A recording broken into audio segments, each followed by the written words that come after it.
우리는 지난 수요일에 에스라의 말씀을 함께 나누었습니다. 여러분 기억하고 계십니까? 어떤 내용이었죠? 네, 말씀을 사모하고 연구하고 준행하고 그 가르침에 따라 순종하며 살아가야 한다는 거, 가르치며 살아가야 한다는 거였습니다. 너무 잘 알고 계시죠? 박수 한번 쳐드려도 될까요? 네, 맞습니다. 우리가 지난주에 에스라의 말씀을 통해서 정말 하나님의 말씀을 우리가 연구하고 준행하고 또 무엇보다도 우리의 삶으로서 가르치며 살아야 함을 나누었습니다. 그런데 여러분, 한 주간의 삶 그리고 올 한 해의 삶을 한번 여러분 돌아보시길 바랍니다. 과연 우리가 그러한 삶을 살았는가? 정말 우리가 그리스도인으로서 하나님의 뜻대로 또 말씀대로 살아가야 하는데 그게 참 어렵습니다. 성경은 종종 우리가 살아가는 이 세대를 향해서 악한 세대라 말하고 있는데, 이 악한 세대 가운데서 그리스도인답게 산다는 게 쉬운 일이 아닙니다. 가면 갈수록 세상은 죄악이 넘쳐나는 것 같고, 자칫하면 우리 역시 그 검은 악에 물들어버릴 위험이 도사리고 있습니다. 마치 신학자 폴 틸리가 말한 것처럼 문화적 또 종교적 안정성을 잃어버린 시대인 것만 같습니다. 사람들이 말하는 포스터 모더니즘의 시대, 절대적인 진리는 존재하지 않는다. 이런 세상 가운데서 그리스도인으로서 살아가는 거, 여러분 어떠합니까? 참 어렵지 않습니까? 하나님 말씀에 준행하면서 그 뜻에 따라 순종하면서 언제나 하나님의 사람답게 살아야만 하는데, 세상 모든 이들이 돈과 명예, 권력을 추구하면서 성공만을 위해 달려가는 이 세상 가운데서 그렇게 살지가 쉽지 않으시지 않습니까?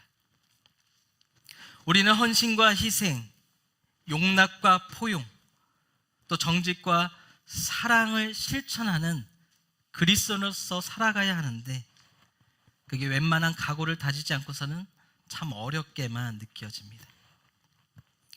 그렇기 때문에 우리에게는 이 세상을 살아갈 지혜가 필요한 줄 믿습니다.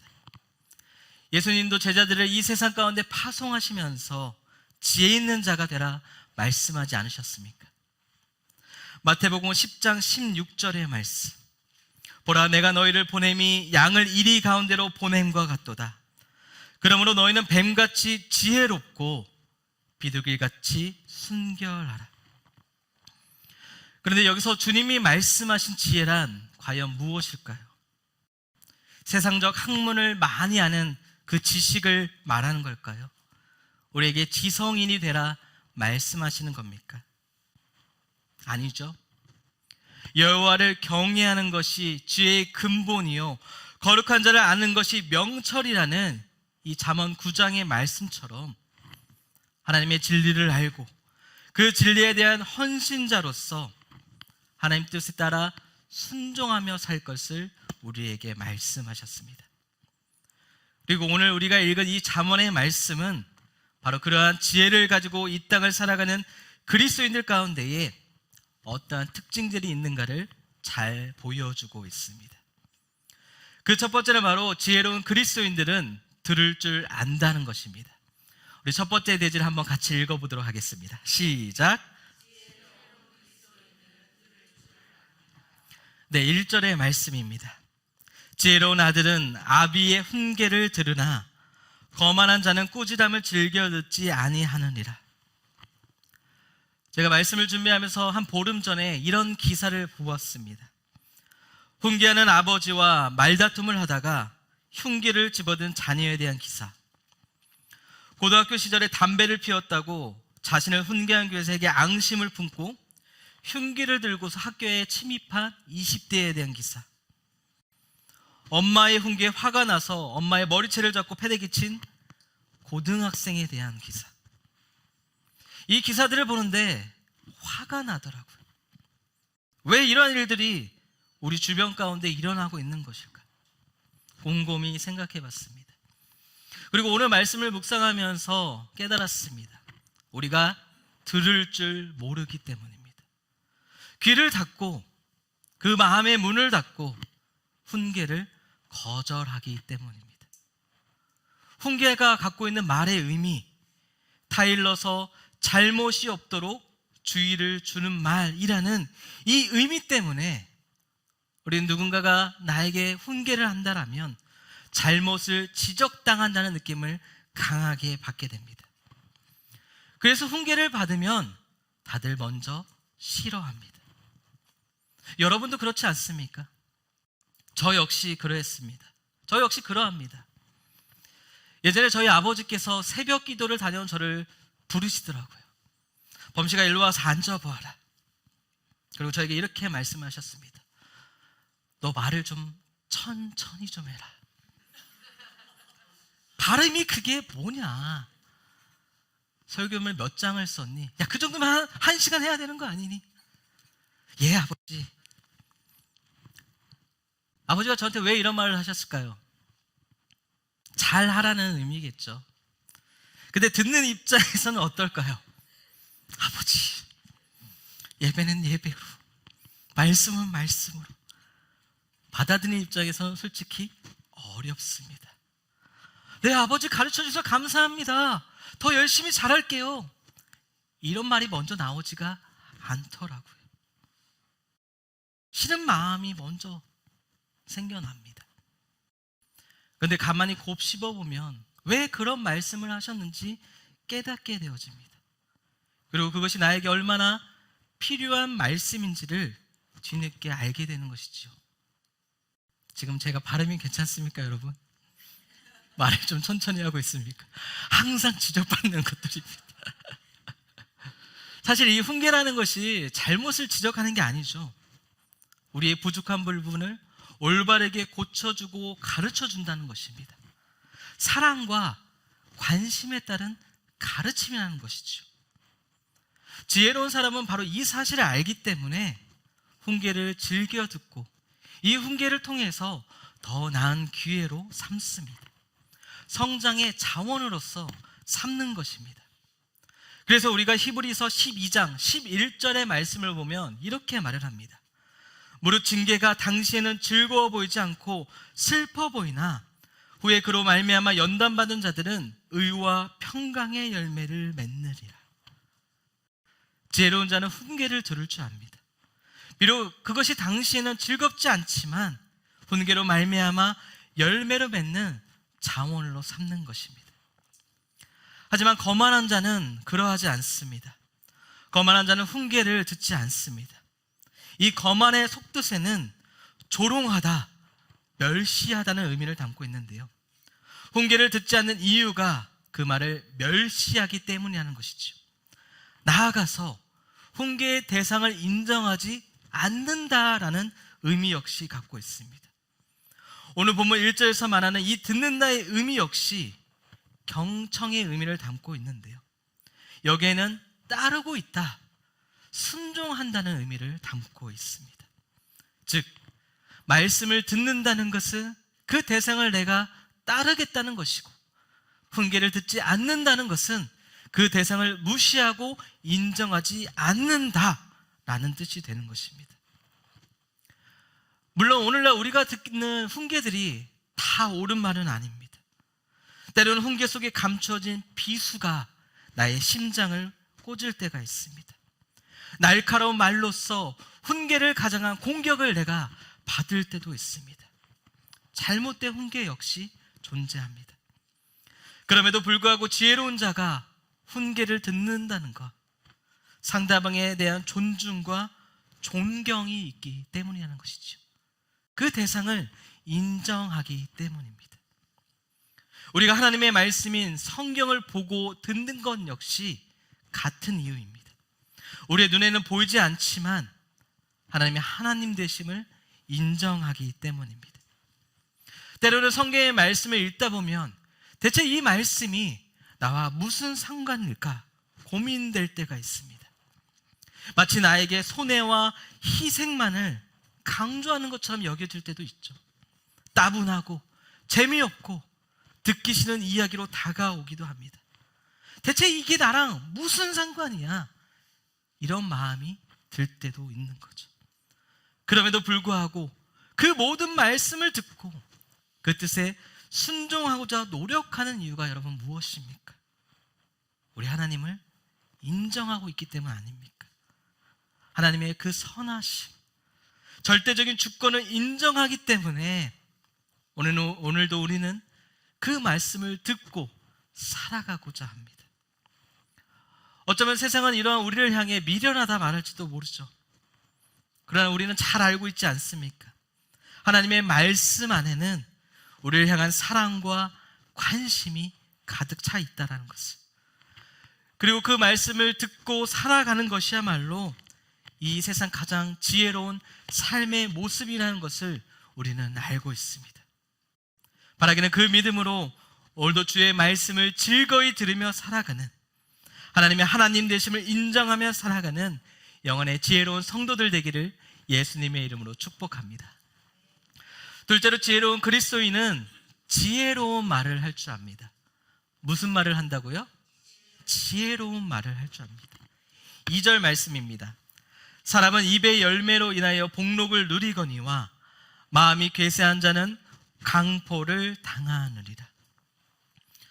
성경은 우리의 말을 가리켜서 입의 열매, 혀의 열매라 표현을 합니다. 여기서 말하는 열매라는 것은 이 히브리어로 페리라는 단어인데, 실제적으로 식물이 맺는 과실, 소산을 가리킬 때 사용하는 단어입니다. 여기서는 어떠한 행위에 따른 결과를 나타내는 의미로 사용이 되었습니다. 어떻게 사용되었다고요?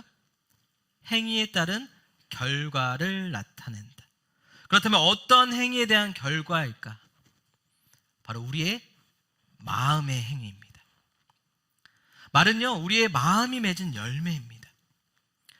마태복음 15장의 말씀을 보면 예수님께서 이렇게 말씀을 하십니다. 입에서 나오는 것들은 마음에서 나온다. 우리의 말이 그냥 나오는 것이 아니라는 것입니다. 이 마음이라는 필터를 거쳐서 나온다는 것이죠. 말의 내용뿐만이 아니라 어감과 억양, 표정에까지 그 열매가 맺혀지고 있는 것을 우리는 보게 되어집니다. 그리고 우리는 하루에도 수없이 많은 마음의 열매를 우리의 입을 통해서 맺으며 살아가고 있습니다. 중요한 것은 과연 그 열매가 어떤 열매인가? 그 열매에 따라 복록을 누리거니와 강포를 당하게 된다 말씀했습니다. 남을 해치는 거짓말, 악한 말, 생각 없이 내뱉는 말들은 나와 공동체 가운데에 피해를 줍니다. 반대로 적절하게 사용하는 말들, 의로운 말들은 복을 갖다 주고 우리를 행복하게 만들어줍니다. 입의 열매가 어떠한 열매인가에 따라서 우리의 삶의 생명과 멸망의 길이 들어서게 되는 것입니다. 계속해서 3절 말씀을 보니까 이렇게 이야기합니다. 입을 지키는 자는 자기의 생명을 보존하나 입술을 크게 벌리는 자에게는 멸망이 오느니라. 사무엘상 25장을 보면 나발과 아비가일에 대한 이야기가 나옵니다. 오늘 말씀과 딱 맞는 말씀인 것 같습니다. 다윗이 사울을 피해서 바람 광야에 있을 때에 갈멜딸의 나발이 그 소유의 양털을 깎는다는 소식을 듣고 부하들을 보냅니다. 그리고 나발에게 가서 정중하게 문안하고 먹을 것을 청하라 이야기합니다. 그 부하들이 시키는 대로 가서 그렇게 행동합니다. 그런데 나발이 다윗이 누구냐고, 나 그런 사람 모른다고, 요즘 거짓말하는 사람들 너무 많다라고 그를 모욕하고 멸시하는 행동을 합니다. 다윗이 어떻게 했을까요? 화가 나서 칼을 차고 나발을 죽이겠다, 그리고 그 집을 멸문하겠다 일어섭니다. 입술을 크게 벌린 나발에게 멸망이 다가온 것입니다. 나발뿐만이 아닙니다. 우리가 잘 저지르는 실수들을 한번 생각해 보시기 바랍니다. 대부분 이 말로 인한 것입니다. 말만큼 짓기 쉬운 죄가 없습니다. 문제는 그 결과로 인해서 우리의 삶 가운데 너무나도 위태로운 일들이 많이 발생한다는 것입니다. 나쁜 열매가 많이 맺혀지는 것이지요.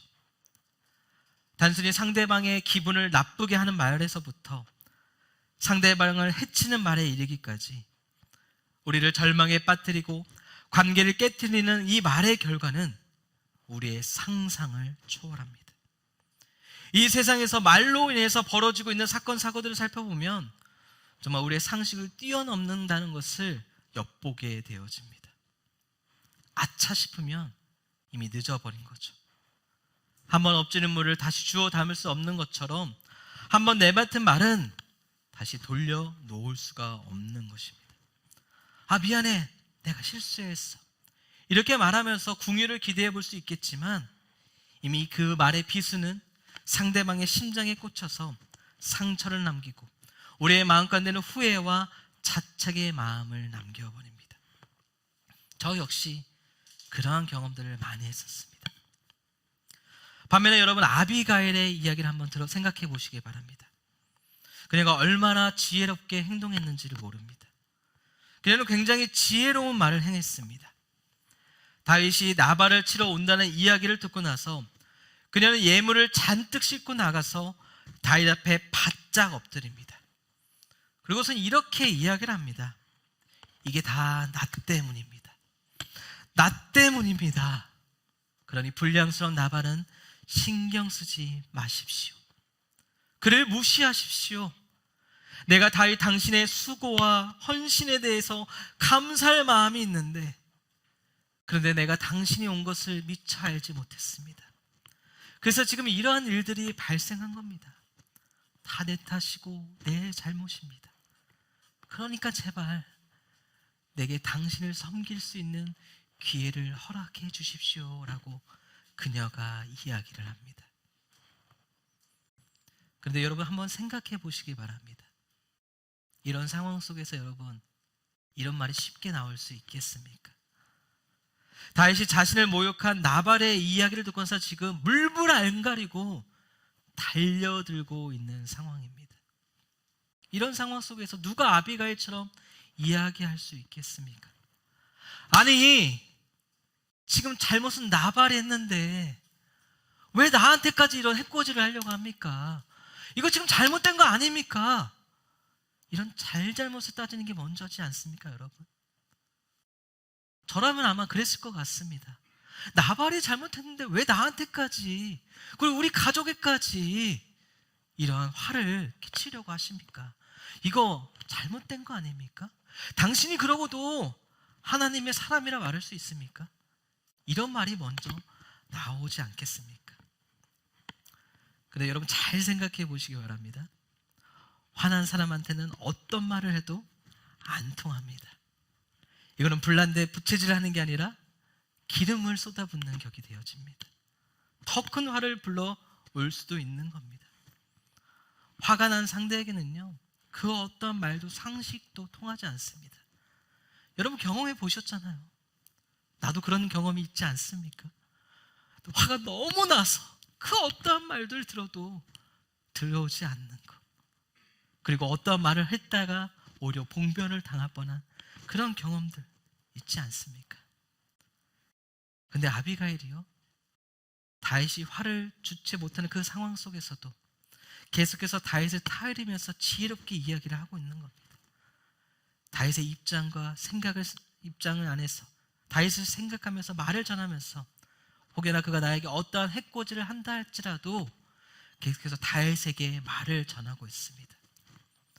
그리고 무엇보다도 다윗이 하나님을 향한 신앙 안에서 바로 세워질 수 있도록 무고한 피를 흘림으로써 범죄하지 않게 하기 위해서 이렇게 이야기를 합니다. 사무엘상 25장에 나오는 30절과 31절의 말씀입니다. 여호와께서 내 주에 대하여 하신 말씀대로 모든 선을 내 주에게 행하사 내 주를 이스라엘의 지도자로 세우실 때에 내 주께서 무죄한 피를 흘리셨다든지 내 주께서 친히 보복하셨다든지 함으로 말미암아 슬퍼하실 것도 없고 내 주의 마음에 걸리는 것도 없으시니니 다만 여호와께서 내 주를 후대하실 때에 원하건대 내 주의 여종을 생각하소서 하리라. 설명하면 이런 겁니다. 하나님께서 당신을 이스라엘의 왕으로 세우실 것을 내가 잘 알고 있습니다. 곧 왕이 되어서 왕위에 오르시게 될 텐데 오늘 당신이 흘리게 될 이 무고한 피로 인해서 평생에 지을 수 없는 왕의 허물이 될까 봐 너무 염려됩니다. 그러니까 제발 이렇게 제가 사정하고 빕니다. 나를 위해서가 아닙니다. 이 미련한 자들을 죽이지 마십시오. 하나님 앞에서 당신의 거룩함을 훼손한 일을 만들지 마십시오라고 그녀가 지금 다윗에게 이야기하고 있는 것입니다. 이 말을 듣고 나니 다윗이요 정신이 번쩍 듭니다. 그리고 그녀의 지혜로움을 칭찬하면서 그 복수의 칼날을 거두어 드립니다. 입을 지킴으로써요, 아비가일이 그 입을 지킴으로써 그 가족과 그녀의 생명이 보존케 된 것입니다. 그리고 말씀을 더 살펴보면요, 나발은 하나님의 심판에 의해서 결국 멸망당하게 되었습니다. 지혜로운 말을 통해서요, 생명의 열매가 그녀와 그녀 가정 가운데에 열려지게 된 것입니다. 여러분도 이러한 지혜로운 말을 통해서 생명의 열매를 맺고 싶지 않습니까? 저는 그러한 사람이 되고 싶습니다. 하루에도 수만 번, 물론 교회 안에서는 아니지만 우리 가정 안에서는 정말 많은 멸망의 열매를 쏟아내고 있거든요. 그래서 아내와 항상 이야기합니다. 말을 좀 이쁘게 했으면 좋겠다고. 네, 제가 고쳐야 될 부분이죠. 어렵습니다. 기도해야 될 부분이죠. 네, 여러분도 그렇지 않습니까? 우리가 교회 안에서는, 목장 교회 안에서는 참으로 아름다운 말들을 하여서 어머 우리 집사님 너무 이쁘다, 집사님 말을 어쩜 그렇게 잘해 하면서 집에 가면 야! 너 공부 안 해! 당신 그게 뭐야! 이러한 삶을 살고 있지는 않습니까? 야고보서 1장 5절은 우리에게 이렇게 이야기를 합니다. 너희 중에 누구든지 지혜가 부족하거든 모든 사람에게 후히 주시고 꾸짖지 아니하시는 하나님께 구하라. 그리하면 주시리라. 바라기는 오늘 하나님 앞에 같이 구하는 저와 여러분 되기를 원합니다. 하나님을 인정하는 마음, 그 말씀을 듣는 귀를 허락해 달라고, 또 내 입술을 지켜주사 온유와 겸손과 지혜로운 말을 통해서 나와 우리 가족의 그리고 우리 공동체의 생명을 보존케 해달라고 오늘 말씀을 생각하며 함께 찬양하고 기도하는 저와 여러분 되기를 소망합니다.